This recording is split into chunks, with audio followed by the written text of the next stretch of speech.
G'day everyone. So this is the bike rack to my motorhome. Actually I can fit it on my motorhome and my car. It just clips on to my little tow ball you see at the back here. And the good thing about this bike rack is it has a 60 kilogram weight limit. I've got two e-bikes and they're about 25 kilograms each. So a total of 50 kilograms. It's still 10 k's under the full capacity of this bike rack.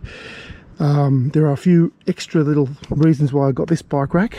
The main being is the rego plate, the blinkers and stop lights and reverse lights are all still clearly visible when the bikes are both on the bike rack. There's no obstructions. Another thing too is I actually put the bikes onto the bike rack and they sit on the bike rack rather than hang. So I've only got to lift the bike racks about a foot and rest them on these little tracks here.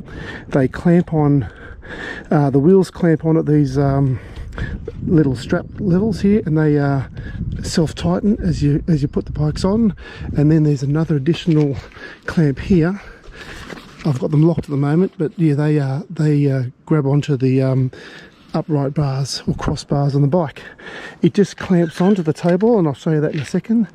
And the tow ball, once it's clamped on, has a little lock there, and you'll also see on the clamps there's another little lock here and here, and one lock fits all three. All right, I'll pop him on the back of the van now.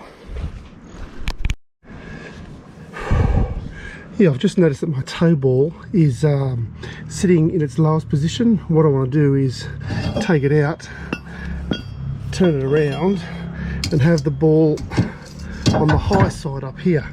That way I'll have about an extra 2 inches clearance, and the bike rack will sit about 2 inches higher. Less chance of scraping on the driveway as I'm going downhill.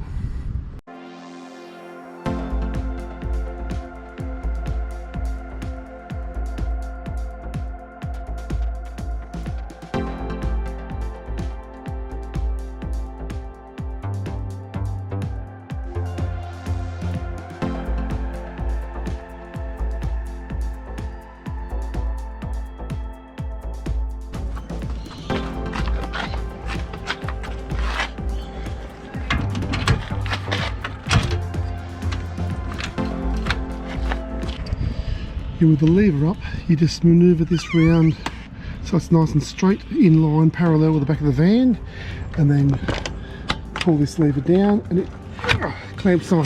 You can actually adjust it so it's tighter and looser here on the tow ball itself, and then once you've got it to the right level, push that down. Another little job I do here is just loosen the handlebars off on the blue bike. You can see I just loosen two little Allen keys either side of the gooseneck here, and then I twist the handlebars around just so they're a little bit offset, and that way the handlebars don't bump the back of the van as we're driving along. I could get a longer tow ball and that would alleviate me having to do this, but this is a 10-second job. It's no big deal for me.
So there we go, both bikes are on, they're clamped on.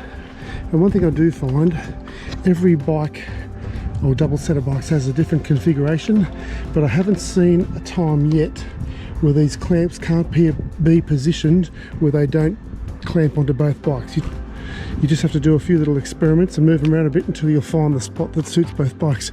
But yeah, they're nice and stable. Those little ratchet straps are good, and as I said before, you only have to lift the bikes up onto these. You don't have to hang them off a bike rack. You do see motorhomes with bike racks bolted onto the back of the motorhome, and you do see e-bikes on these, but I'm fairly certain that they don't have a 60 kilogram limit, let alone 50. I think sometimes you're putting your bikes and yourself at risk hanging e-bikes off these little racks, because I think eventually they will come loose and cause havoc. Another little feature with this bike rack, and it doesn't really do anything for me with this motorhome, but if you push this little lever down, if you've got a station wagon, you can tilt these bikes down and still open your tailgate, which is pretty cool. Yeah, here we go. So these clamps are lockable, and once they're locked, you can come up and they'll spin, but they won't actually undo the clamp itself. And as I said before, the one key does all three locks, both clamp locks and the clamp down there on the toe ball. So as it is now, both bikes are locked and they're all secure, but I usually go that extra yard and put a couple of extra cable locks around the bikes. I'll do that now. So there you go. As well as having these clamped locks locked, I've put an additional cable lock in just for a bit of extra security. And while I'm driving, that's what I didn't mention before, while I'm driving, when I'm looking through the rear vision mirror, I'm looking out the back of the van, so I can keep an eye on these bikes through the rear camera as I'm driving and parking. There's the camera just here, which is pretty cool. I'm just going to measure how far out it sticks out from the back of the van, and there we go. It's about, actually about 65 centimetres from the back of the van. Clearance, now that I've got the tow ball the other way up, is about 35 centimetres. The bike rack and the bikes are just slightly narrower than the van when they're both on. And like I said before, I offset this handlebar slightly with those two little Allen key fittings on the side of the handlebars there and the other side, just so that this handle isn't bashing on the back of the van. It feels like someone's, or sounds like someone's knocking at the door. There. Alright. I think that sums up everything people may want to know about this little bike rack. It's a Thule. It was top of the range. It's all aluminium and nylon plastic. I had to buy the auxiliary number plate because it covers, it obstructs my number plate. But like I said earlier in the video, you can clearly see the rego plate, stop lights, blinkers and everything else. So there's no chance of getting booked for obstructing anything that other road users need to see. Overall, I'm very happy with it. I've done a lot of trips with it. If you like this video, please consider subscribing, liking and sharing with others. Leave a comment if you have any questions, and thanks for watching. Okay, bye-bye. Have a great day.